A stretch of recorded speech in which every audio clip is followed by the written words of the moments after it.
Dari video kelahiran Tuhan Yesus ini, kesan apa yang paling dalam yang saudara-saudara dapatkan? Ya, Ibu? Tuhan Yesus sendiri ingin menyatu dengan manusia. Terima kasih. Ya, Tuhan Yesus sendiri ingin menyatu dengan manusia. Puji Tuhan. Ada satu dua lagi, ya Bapak. Terima kasih. Dalam pemikiran saya seringkali bahwa Allah merasa dan juga sudah sangat kecewa dengan kehidupan manusia yang sudah tidak mungkin lagi bisa dipulihkan dengan segala macam ritual maupun pengorbanan darah domba maupun ternak. Itu semua sudah sia-sia, sehingga sudah menemui deadlock, jalan buntu, sehingga tiada jalan lain. Oleh karena kasih kemuliaan, kasih mula-mula untuk menciptakan dunia, sehingga hanya satu-satunya jalan ia menebus dengan dirinya sendiri. Ya, satu lagi Ibu.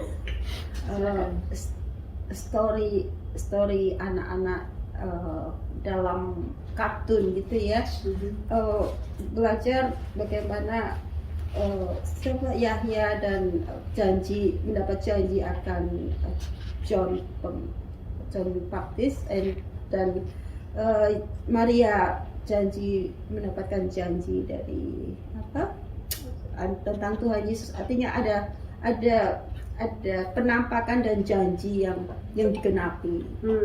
Kayak seperti kepada anak-anak, kalau saya ibu kepada anak gitu ya, ada janji yang harus digenapi, dilakukan.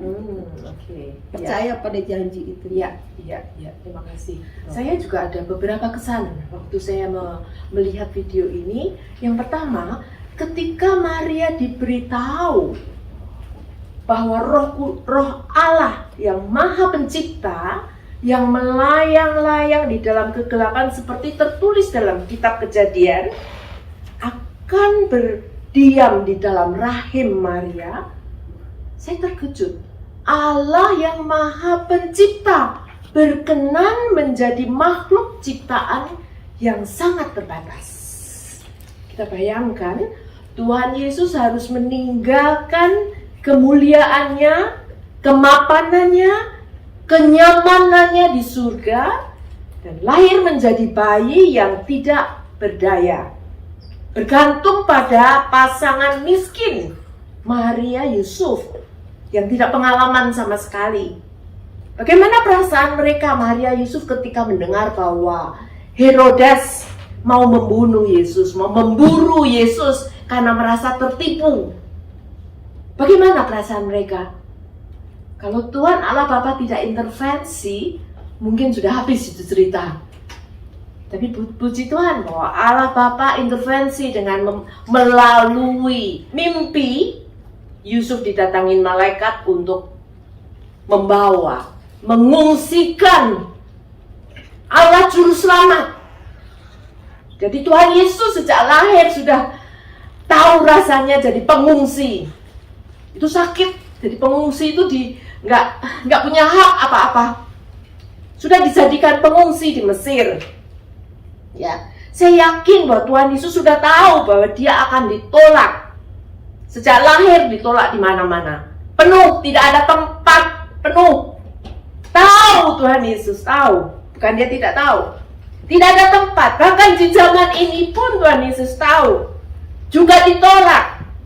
Tidak ada tempat dalam kehidupan manusia modern. Tidak ada tempat bagi Tuhan Yesus di hati manusia modern.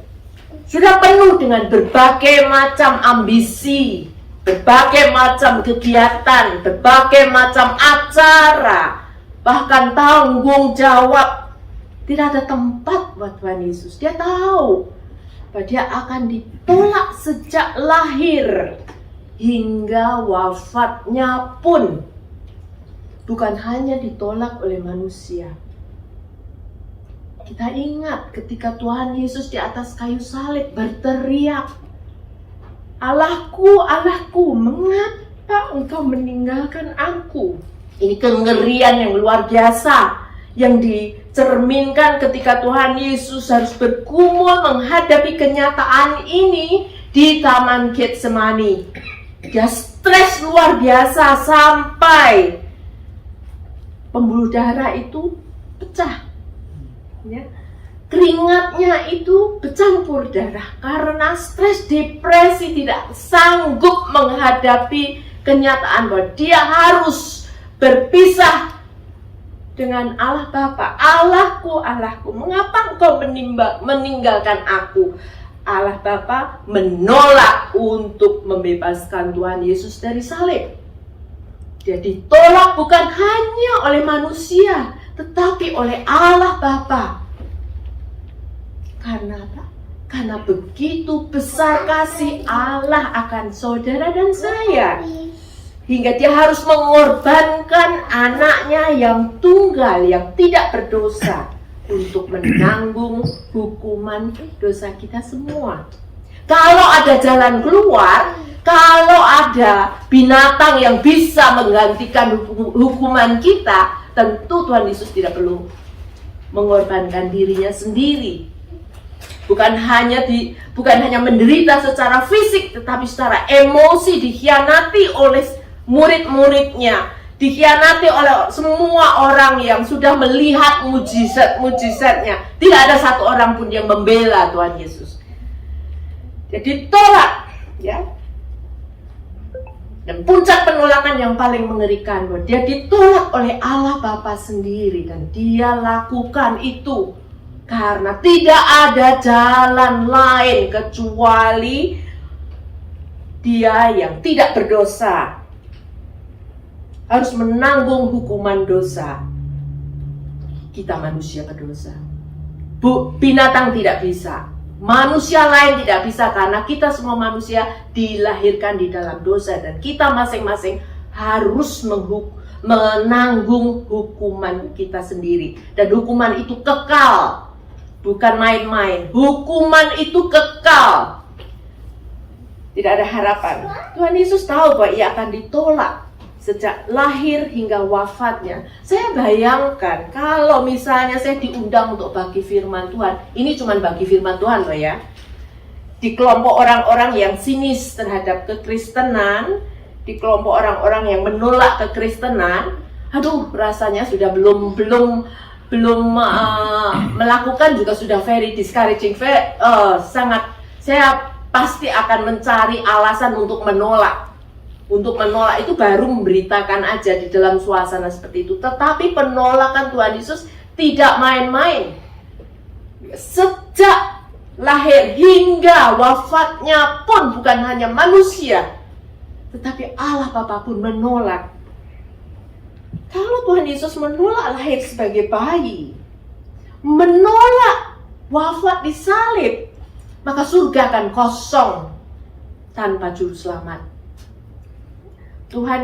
Kalau Tuhan Yesus menolak menggantikan hukuman dosa kita, kita masing-masing harus membayar hukuman dosa sendiri-sendiri. Kesan berikutnya dari video tadi adalah peristiwa kelahiran Tuhan Yesus ini dipakai oleh Allah untuk memutarbalikkan tatanan dunia. Seperti nyanyian pujian Maria dalam Lukas 1 ayat 52, bahwa ia menurunkan orang-orang yang berkuasa dari tahtanya dan meninggikan orang-orang yang rendah. Hal ini dibuktikan dengan memberitahukan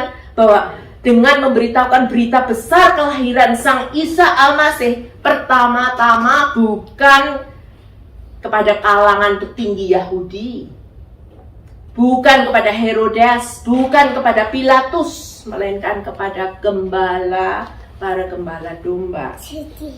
Bahkan di dalam khotbah di bukit, Tuhan Yesus juga memutarbalikkan tatanan dunia. Dunia bilang bahwa orang yang berbahagia adalah orang yang kaya raya, punya segala sesuatu untuk dirinya sendiri. Tapi Tuhan Yesus mengatakan, berbahagialah orang yang miskin di hadapan Allah, karena mereka lah yang mempunyai kerajaan surga. Tatanan dunia diputarbalikkan oleh pemberitaan dan kedatangan Tuhan Yesus sejak kelahiran Tuhan Yesus. Berikutnya dari peristiwa kelahiran Sang Isa Al-Masih, saya juga belajar dari 3 orang Majus yang diberitahu oleh Allah tentang akan lahirnya Raja orang Yahudi. Mereka segera berangkat dengan membawa persembahan emas, mur, dan kemenyan. Itu barang-barang berharga pada masa itu. Barang-barang satu persembahan yang layak dipersembahkan bagi seorang raja. Namun ketika mereka bertemu muka dengan bayi Yesus yang lahir di palungan ternak, orang tuanya miskin dan kumuh, 3 orang Majus itu tidak kecewa. Mereka tetap sujud menyembah bayi Yesus. Pasti itu dilakukan dengan iman bahwa Yesus benar-benar Raja orang Yahudi. Seandainya saya yang jadi orang Majus, mungkin saya akan pikir-pikir, aduh, Raja kok kayak gini, kayaknya bukan deh, kayaknya keliru deh, saya bawa pulang itu. Mungkin bawa pulang kembali, tidak akan saya persembahkan. Mungkin tidak akan sujud menyembah. Tetapi 3 orang Majus itu dengan iman bahwa ini adalah Raja orang Yahudi seperti yang diberitakan oleh Allah kepada mereka. Jadi Yesus adalah Raja orang Yahudi, itu Allah sendiri memberitahukan kepada Raja yang merendahkan diri. Yang merendahkan diri, bukan hanya Raja di atas segala Raja, melainkan Allah yang menjadi manusia. Demikian juga ketika wafatnya. Saya juga belajar dari iman Nikodemus yang menurut Yohanes 19 ayat 19 ditulis bahwa Nikodemus datang ke kubur Tuhan Yesus dengan membawa campuran minyak gaharu dan mur, kira-kira 50 kati beratnya. Minyak seberat itu biasanya untuk meminyaki jenazah seorang raja. Meskipun Nikodemus menjadi saksi mata bagaimana Tuhan Yesus wafat dan diperlakukan sebagai seorang kriminal, namun dengan iman dia meminyaki jenazah Yesus sebagai Isa Al-Masih, sebagai Raja di atas segala raja. Pastilah Nikodemus melakukannya dengan iman bahwa Yesus benar-benar Allah dan Sang Juru Selamat. Meski mungkin saat itu pengenalan dan pengertian Nikodemus tentang Tuhan Yesus belum lengkap, tapi dengan iman dia lakukan itu. Kita yang hidup di zaman serba canggih ini memang tidak pernah melihat peristiwa kelahiran Tuhan Yesus. Kita bukan saksi mata peristiwa penyaliban dan kebangkitan Tuhan Yesus. Belum pernah didatangi malaikat untuk meyakinkan bahwa semua peristiwa dalam Alkitab itu adalah peristiwa sejarah. Tapi puji Tuhan, kalau kita boleh percaya dengan iman, ya, bahwa peristiwa sejarah itu adalah kebenaran. Dan itu kebenaran yang menyelamatkan. Jadi iman itu anugerah Allah.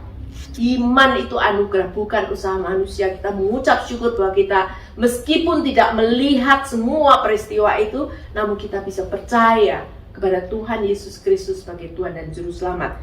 Firman Tuhan dalam Ibrani 11 ayat 6 mengatakan, tanpa iman tidak mungkin orang berkenan kepada Allah. Dan berbahagialah orang yang percaya meski tidak melihat. Kita beriman, kita percaya dengan iman bahwa kedatangan Tuhan Yesus pertama ke dunia ini adalah sebagai Juru Selamat. Dan kedatangan Tuhan Yesus kedua sebagai hakim yang akan mengadili orang yang menolak dan orang yang menerima Tuhan Yesus. Orang yang menolak keselamatan dan menolak kasih Allah melalui Tuhan Yesus diberi hak untuk melakukan penolakan itu. Tapi ada konsekuensinya. Berarti dia memutuskan untuk menanggung hukuman dosanya sendiri kekal selama-lamanya. Kalau kita menolak kasih Allah, berarti kita akan berhadapan dengan Allah sebagai hakim yang adil. Jadi untuk bertumbuh dalam iman kepada Allah di dalam Tuhan Yesus, kita mutlak perlu Alkitab. Kita mutlak perlu firman Allah setiap hari untuk bisa menyembah Allah dengan roh dan kebenaran. Mutlak perlu firman Tuhan. Oleh karena itu dalam 2 Petrus 3 ayat 18 ada perintah, bukan option ya, tapi bukan pilihan ya, tapi perintah. Mengatakan bertumbuhlah dalam kasih karunia dan dalam pengenalan akan Tuhan dan juru selamat kita Yesus Kristus. Jadi sebelum kita memberitakan siapa Yesus Kristus yang sebenarnya, kita perlu bertumbuh secara pribadi, mengenal Tuhan Yesus itu siapa dan apa yang Dia sudah lakukan. Bahkan mengalami kehadirannya dalam kehidupan kita, supaya kita bisa memberitakan siapa Yesus itu kepada orang lain. Sehingga ada daya tarik untuk mereka datang, bukan kepada saya, bukan kepada kita, tapi datang kepada Tuhan Yesus untuk memperoleh keselamatan dari Dia. Tuhan Yesus datang bukan untuk kepentingan Dia, tapi semata-mata karena kasih-Nya, karena kasih-Nya membuat Dia tidak tahan melihat orang-orang, semua manusia harus binasa, menanggung hukuman dosa kekal. Tidak bisa diam. Oleh karena itu Dia merelakan dirinya untuk lahir sebagai manusia dan mengalami penderitaan yang luar biasa yang tidak tertanggungkan sebetulnya, demi untuk menyelamatkan kita.